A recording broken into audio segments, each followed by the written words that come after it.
Hai semua, Stasiun Luar Angkasa Internasional atau ISS merupakan megaproyek yang dibangun oleh banyak negara. Seakan tidak mau ketinggalan, Cina juga membuat proyek luar angkasa yang serupa, dan baru-baru ini Cina telah sukses meluncurkannya. Berikut ini adalah megaproyek luar angkasa yang terbesar di dunia. Salah satu megaproyek termahal di dunia adalah pembangunan International Space Station atau ISS. Pembangunan stasiun luar angkasa ini menghabiskan biaya yang sangat fantastis, yakni sekitar 150 miliar US dollar atau setara dengan 2.175 triliun rupiah. Proyek pembangunan ISS ini membutuhkan waktu 13 tahun, yakni mulai dari tahun 1998 sampai tahun 2011. Dan proyek ini membutuhkan lebih dari 30 misi uji coba peluncuran ke ruang angkasa sebelum menjadi ISS seperti saat ini. Stasiun luar angkasa ISS dibangun dengan tujuan sebagai laboratorium penelitian gravitasi mikro dan lingkungan luar angkasa, yang mana penelitian ilmiah ini mencakup bidang astrobiologi, astronomi, meteorologi, fisika, dan bidang lainnya. Serta ISS juga digunakan untuk menguji sistem dan peralatan pesawat ruang angkasa yang diperlukan untuk misi jangka panjang di masa depan. Stasiun luar angkasa ISS memiliki berat sekitar 450 ton, panjangnya 73 meter, lebarnya 109 meter, dan merupakan infrastruktur terbesar yang berada di orbit yang pernah dibuat oleh manusia. ISS mengorbit pada ketinggian 360 sampai 410 km di atas bumi. Karena dalam orbit rendah tersebut, masih ada partikel yang dapat menyebabkan hambatan yang sangat kecil pada ISS. Dan hal ini menyebabkan ISS perlahan-lahan akan kehilangan kecepatannya atau yang disebut dengan orbital decay. Dan agar tidak jatuh dari orbit, maka ISS harus didorong secara berkala menggunakan roket. Untuk membangun ISS ini dilakukan secara bertahap. Komponen-komponen ISS dibuat dalam modul secara terpisah yang kemudian diluncurkan ke orbit rendah bumi. Untuk modul pada ISS ini berjumlah 16 modul, dan modul tersebut memiliki fungsi masing-masing, seperti untuk menghasilkan oksigen. Oksigen pada stasiun luar angkasa ini diperoleh dari air. Mereka memisahkan air menjadi hidrogen serta oksigen dengan cara elektrolisis.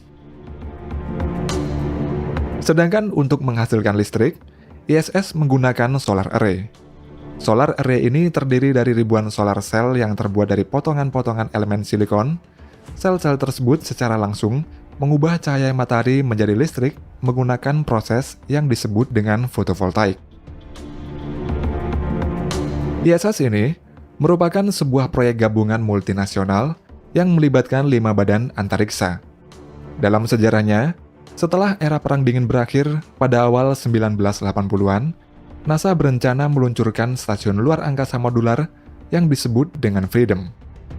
Namun karena biaya pembangunannya ini terlalu mahal, maka pada tahun 1984, NASA mengajak lembaga badan antariksa Roskosmos dari Rusia, kemudian JAXA dari Jepang, CSA dari Kanada, dan ESA dari Uni Eropa untuk bergabung dalam proyek stasiun ruang angkasa NASA Freedom yang kemudian berubah menjadi ISS. Sejak tahun 2000-an, ISS mulai ditempati oleh para astronot, dan setelah selesai dibangun pada tahun 2011, astronot yang menempati ISS ini berjumlah 7 orang sesuai kapasitasnya. ISS menyambut astronot dari 15 negara berbeda, termasuk pendatang baru luar angkasa seperti Afrika Selatan, Brasil, Belanda, dan Malaysia, tetapi tidak dengan Cina. Cina memiliki keinginan untuk bergabung dengan ISS pada tahun 2007 silam. Namun pada tahun 2010, keinginan Cina tersebut ditolak oleh Amerika, dan pada tahun 2011, Amerika mengeluarkan pernyataan resmi yang melarang NASA untuk berkolaborasi dengan Cina dalam bentuk apapun. Pelarangan Cina untuk bergabung dengan ISS itu dikarenakan Amerika khawatir jika Cina bergabung dengan ISS, maka Cina akan memata-matai semua kegiatan ISS dan akan mencuri teknologi ISS yang nantinya dimanfaatkan untuk kepentingan Cina sendiri ke depannya. Terlepas dari hal tersebut, sebenarnya Cina juga memiliki program luar angkasanya sendiri. Teknologi program luar angkasa Cina dapat ditelusuri kembali ke tahun 1950-an. Dengan bantuan Uni Soviet, Cina memulai pengembangan program rudal dan roket balistik pertamanya. Kemudian pada November 1999, Cina meluncurkan kapal luar angkasa Shenzhou 1. Setelah itu pada tahun 2003, Cina menjadi negara ketiga yang sukses mengirim astronot Yang Liwei ke luar angkasa dengan kapal Shenzhou 5 selama lebih dari 21 jam. Berkat pengalamannya tersebut, pada tahun 2011, Cina meluncurkan Tiangong 1 yang dipakai hingga tahun 2016. Dan pada tahun 2021 sampai 2022, stasiun luar angkasa Tiangong pembangunannya dimulai. Sama seperti ISS, Tiangong ini berada di orbit bumi rendah di ketinggian antara 340 sampai 450 km di atas permukaan bumi. Tiangong dibangun dengan desain modular mirip dengan Stasiun Luar Angkasa Internasional ISS. Sebagai stasiun luar angkasa modular, Tiangong ini dibangun berdasarkan modul-modul yang dikirim secara bertahap. Dan tiap-tiap modul tersebut memiliki nama serta fungsi masing-masing. Tiangong terdiri dari 3 modul saja, yaitu modul Tianhe yang diluncurkan pada tahun 2021. Kemudian modul Wentian diluncurkan pada Juli tahun 2022, dan yang terakhir adalah modul Mengtian yang sukses diluncurkan pada 31 Oktober tahun 2022. Jika dibandingkan dengan ISS, Tiangong milik Cina ini hanya memiliki 3 modul, sementara ISS memiliki 16 modul.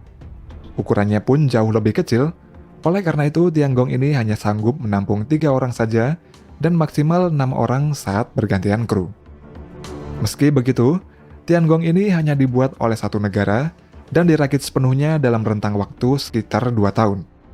Sedangkan ISS membutuhkan waktu lebih dari 10 tahun untuk merakitnya dan dibangun oleh 15 negara yang berbeda. Untuk masa pakainya, ISS direncanakan akan berada di orbit sampai pada tahun 2030. Lalu pada tahun 2031 mendatang, ISS akan dijatuhkan ke Samudra Pasifik. Sedangkan Tiangong direncanakan akan mengorbit selama lebih dari 10 hingga 15 tahun. Dan meski Tiangong ini dimiliki oleh Cina, namun stasiun luar angkasa ini sangat terbuka bagi siapa saja, termasuk pada Amerika Serikat.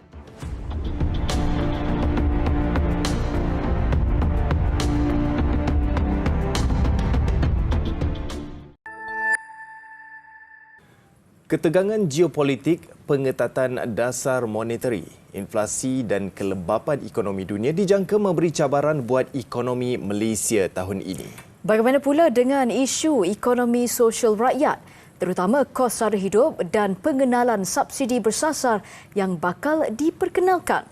Ikuti laporan khas disediakan. Tahun lalu prestasi ekonomi Malaysia berkembang 3.3% pada suku ketiga. Jumlah perdagangan Malaysia pula melepasi paras 2 trilion ringgit. Pelbagai dasar dirangka dan dilaksanakan untuk mengembalikan Malaysia sebagai harimau Asia ketika pertumbuhan ekonomi dunia diunjur lebih perlahan pada kadar 2.4% tahun ini berbanding 2.9% pada 2023. Jangkaan kami melihat KDNK negara mungkin bertumbuh pada kadar 4.3%, dan saya melihat faktor utama yang membawa kepada pertumbuhan ekonomi negara itu adalah faktor domestik lah, terutamanya dari segi perbelanjaan kerajaan, kemudian disebabkan kestabilan dalam pasaran buruh. Kerana kita menjangkakan kadar pengangguran itu kekal rendah, maka itu juga membantu. Selain itu juga faktor luaran pun juga membantu. Tahun ini bakal menyaksikan lebih banyak perubahan berlaku, terutama bagi pelaksanaan subsidi bersasar. Sistem pakaran data utama padu akan mula digunakan Januari ini bagi membolehkan subsidi bersasar lebih berkesan. Kalau kita lihat rang undang-undang Public Finance dan Fiscal Responsibility Act, mereka meletak beberapa parameter. Hutang tidak melebihi 60% dari KDNK, defisit fiskal tidak daripada 3%. Dua parameter ini sudah cukup menandakan bahawa dua perkara has to happen, perlu berlaku. Perlu naikkan hasil dan kurangkan perbelanjaan. Kadar ringgit juga dijangka mengukuh pada suku pertama 2024. Begitu juga harga komoditi seperti minyak sawit dijangka meningkat. Unjuran itu mungkin melegakan. Namun, bagaimana pula realiti rakyat di bawah? Ekonomi agak tambah baik lah sebab kita kan lepas COVID ni, and then agak penyakit-penyakit yang berjangkit kurang lah. Ekonomi lebih baik. Tapi setakat ni tak adalah nak kata macam tercekik. Tapinya untuk orang luar, ya saya tahu. Ramai yang mengharapkan bantuan sana sini kan. Tapi especially saya tahulah M40 memang semua memang kena lenyek. Tinjauan kami menerusi laman X juga mendapati 37.6% responden mahu kos sara hidup ditangani dengan berkesan tahun ini. 34.2% mahukan ekonomi lebih stabil dan 24.8% pula mahukan kestabilan politik. Kami menelusuri kehidupan seorang ibu tunggal B40 di ibu negara ini. Siti Suzanne Anton, 47 tahun, pekerja swasta, menanggung 5 anaknya dengan pendapatan bulanan kurang RM4,000. It's hard. It's not easy. It's super challenging for you. Yes, especially sekarang ni lagi beras naik mahal kan. So macam lagi teruk diorang. Electricity? Electricity another one. Betul. It's very high. Ni pun akak aircon pun boleh tahan jugalah. Tu kata demam juga ni. I don't know what is kerajaannya plan, but yeah, help us in this. Ada kalanya terpaksa mencatu makan atau menjamah nasi berlaukkan telur saja sudah memadai buat keluarga ini.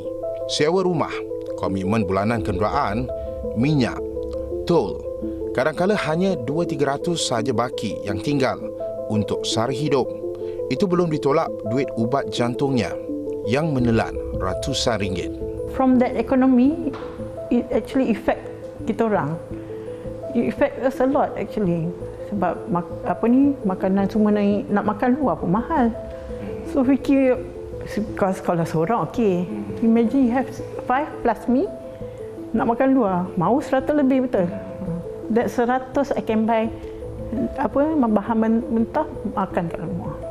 But sometimes kita ringgit nak makan luar betul. I want my mom to have a house. Oh. Situasi ini bukan asing bagi golongan B40 dan M40 yang tinggal di bandar. Dari sudut kerajaan, 2024 menyaksikan lebih banyak bantuan disalurkan. Harapan mereka apa sahaja inisiatif yang dibawa kerajaan dapat membantu meringankan beban mereka.